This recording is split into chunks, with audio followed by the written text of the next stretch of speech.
आपका बच्चा अगर आपकी बातों को नहीं मानता है, आपकी सभ्यता और संस्कृति को नहीं अपनाता है, आप जब बोलते हैं तो वो उत्तर देता है, इसके पीछे कुछ न कुछ बातें छुपी होती हैं जिनकी तरफ हमारा ध्यान नहीं जाता है। देखो, जो सुन रहा है उसको मैं बता रहा हूं, जो बच्चे हैं यहाँ बैठे, अभी जो महीना है, यहाँ कौन महीना है? वीर बाल दिवस दिसंबर है। यह महीना कौन है? दिसंबर महीना है। और दिसंबर का अर्थ अंग्रेजी में जब दिसंबर बोलते हैं तो क्या होता है? 10 होता है। और यह महीना कितने पर खत्म हो रहा है? 12वें पर। इसका मतलब है कि कहीं ना कहीं गलती हो रही है। पहले जमाने में जब महीने का गिनती किया जाता था तो वह मार्च से शुरू होता था और आकर के शुरू हो जाता था यहां दिसंबर पर 10 हो जाता था। लेकिन हिंदुओं में जो महीना था वह 12 था और सूरज अपने ऑर्बिट पर जो घूम रहा है उसके मुताबिक साइंटिफिकली 12 भागों में उसको बांटा हुआ था। अब ईसाइयों को समस्या हो गई कि उनके यहां तो 10 ही उन्होंने किया, इसलिए 2 जनवरी और फरवरी देवता, यूनानी देवता के नाम पर नाम रख दिया और फिर दिसंबर ला करके 12 बना दिया।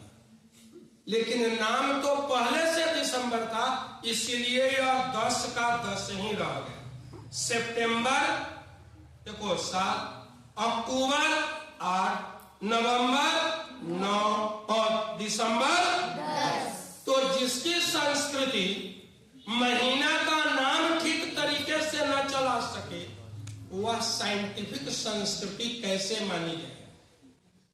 और आज भी तुम जब पाओगे, और हम लोगों का जो अप्रैल से शुरू होता था, 1 अप्रैल से नया वर्ष, उसको इन पागलों ने मूर्ख दिवस पा करके घोषित कर दिया। 1 अप्रैल को कह दिया कि यह पुलिस डे है, मूर्खों का दिन है। इसलिए कह दिया कि हमारे बच्चे उससे नफरत करने लगे और वह दूर हो जाए। जीसस क्राइस्ट का जब जन्मदिन 25 तारीख को मनाते हो, अपने बच्चों को हम सही इतिहास नहीं पढ़ाते। हम उसको गोद में लोरियां तो सुनाते हैं, लेकिन सुभाष बाबू का जीवन परिचय नहीं सिखलाते। हम भगत सिंह के बारे में नहीं बताते, हम बंदा बैरागी के बारे में नहीं बताते, हम गुरु गोविंद सिंह के 2 छोटे छोटे बच्चे 27 तारीख को दीवार में चुन दिए गए, यह नहीं बताते हैं। लेकिन उसको पता है क्रिसमस के दिन जीसस क्राइस्ट का जन्म हुआ था। तो जिस चीज का उसको पता है वो तो वही करेगा ना, और धीरे धीरे वह उसी मानसिकता का बन जाएगा जिस मानसिकता में वह अवसाद में ग्रसित हो जाएगा।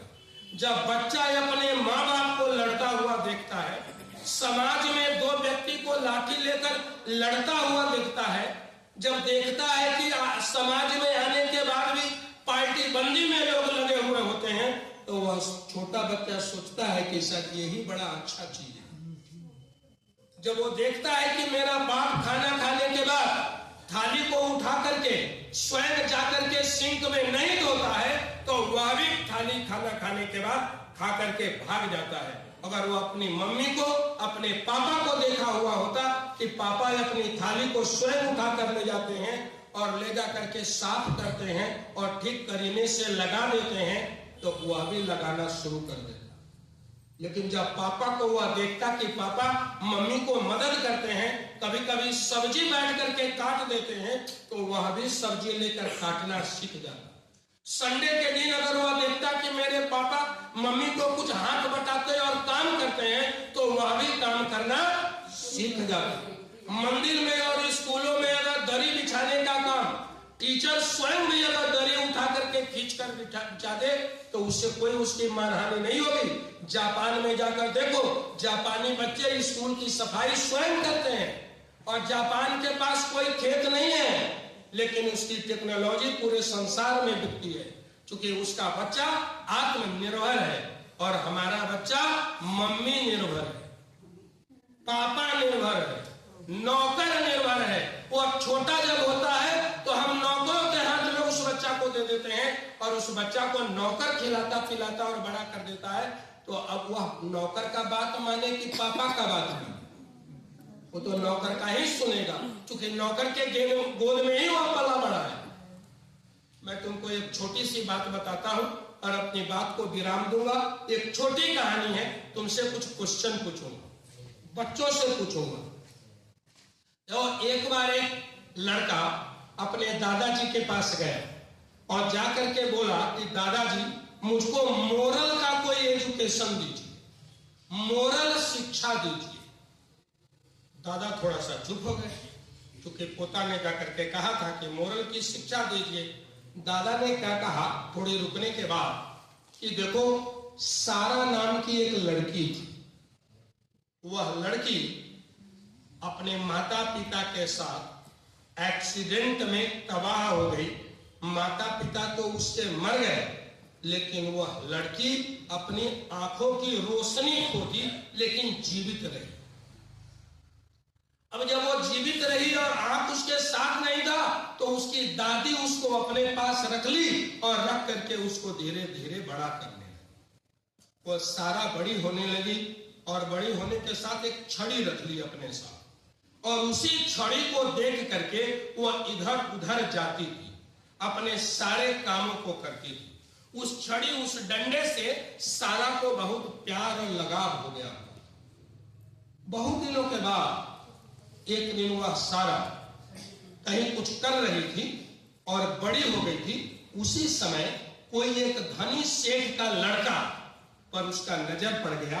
सेठ के लड़के ने सारा को देख लिया और उसकी सुशीलता, उसके सौंदर्य, उसके व्यवहार करने के तौर तरीके को देखकर उसने तय कर लिया कि इस लड़की से मैं शादी करूं। वह सेठ का लड़का उस लड़की से, सारा से शादी करने के बाद, क्योंकि उसके पास काफी पैसा था, इसलिए वह अपने देश के सबसे बड़े डॉक्टर से आंख को दिखलवाया, ऑपरेशन हुआ और आंख ठीक हो गई। सारा को रोशनी आ गई।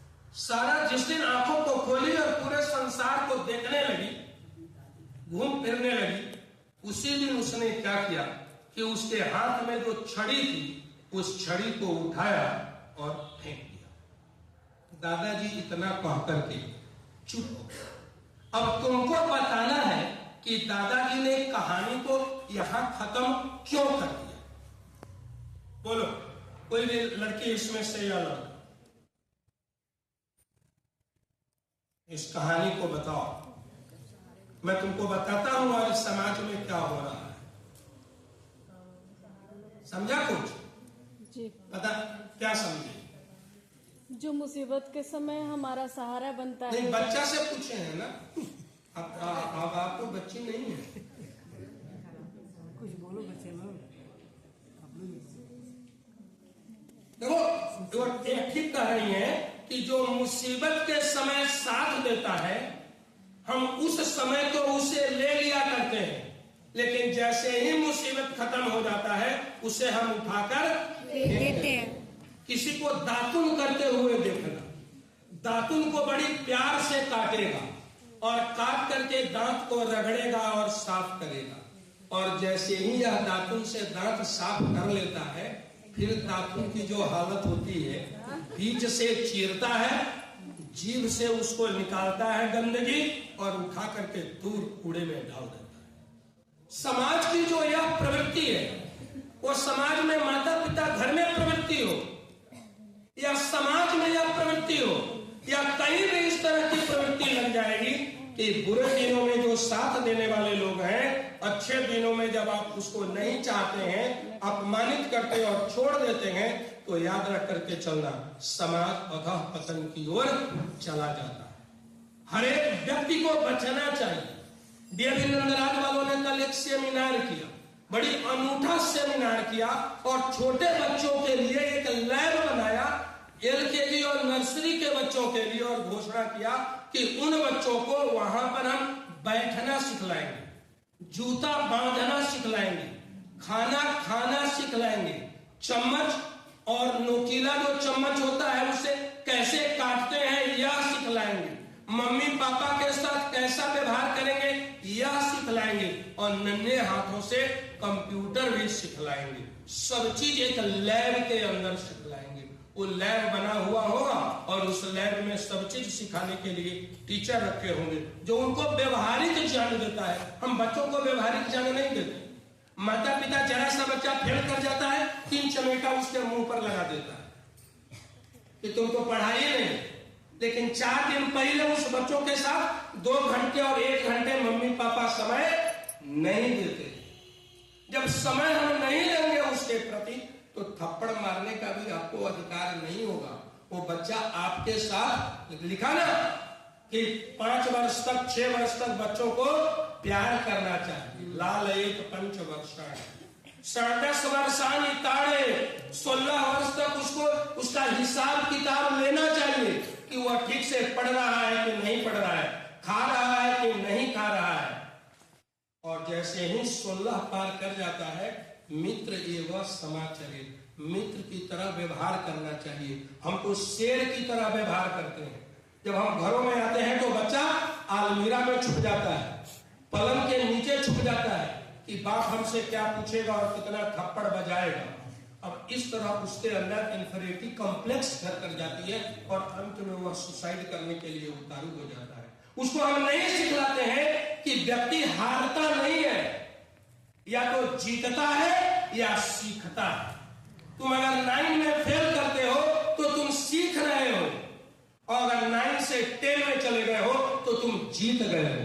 व्यक्ति हारना शब्द नहीं है, वह सीखना है। या तो हम सफल होते हैं या सीखते हैं। यह बच्चों को जब तक नहीं सिखलाया जाएगा तब तक एक ही छोटा बच्चा मासूम आत्महत्या किया। भारत सरकार का देखिए कितने बच्चे प्रत्येक दिन आत्महत्या कर लेते हैं। कैसे समाज विघटन की ओर बढ़ रहा है, समाज टूट रहा है। छोटे छोटे जमींदारी अपना बना करके समाज में भी 4-4, 3-3, 2-2 आदमी मिलकर के अपना एक रैकेट चला रहा है, रियासत बना रहा है, और वो समझता है कि मेरा चलेगा। वो ये नहीं समझता है कि झाड़ू अगर एक जगह बंधा हुआ है तो गंदगी को भगाने का काम करता है, और झाड़ू को तोड़ लोगे तो वह कूड़ा बन जाएगा, उसे फेंकना पड़ेगा।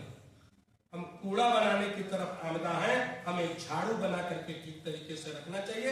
इन्हीं शब्दों के साथ अपने वक्तव्य को विराम देता हूँ। किसी दूसरे दिन दूसरी कहानी के साथ आपको बताऊंगा। चलो हमारी अपनी इच्छा है कि यहाँ पर स्टेज पर जो भी आवे सत्याग्रह प्रकाश पढ़ने या कोई भी प्रवचन देने, अब हम लोग पहले से तैयार होकर हम उस लाइन को यहाँ रह करके न पढ़े। हम याद करके आवे कि महर्षि दयानंद ने सत्याग्रह प्रकाश के 131वें सूक्त में यह कहा है, उसके संबंध में मैं आपको बता रहा हूं। इस तरह हमको भी याद होने लगेगा,